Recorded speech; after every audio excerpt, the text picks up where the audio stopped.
Ako maka-inspire kay ka sir. Soon pa, kita na po yung mag-share ko itong mga blessings. Kapaspas sa pagdagan sa panahon.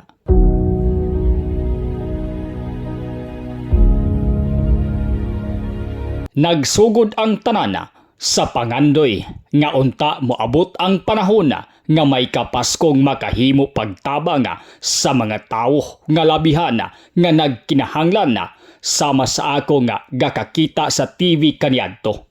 Wala lang damha nga kalit ko kini nga nahimo. Nakauban ang mga opisyal, religious leaders o giyanong residente sa matag komunidad. Hangtod nga may mga content creators o vloggers na tangga kauban og lami kaayo balik-balikon sa pagpaminaw ang ilaha nga feedback.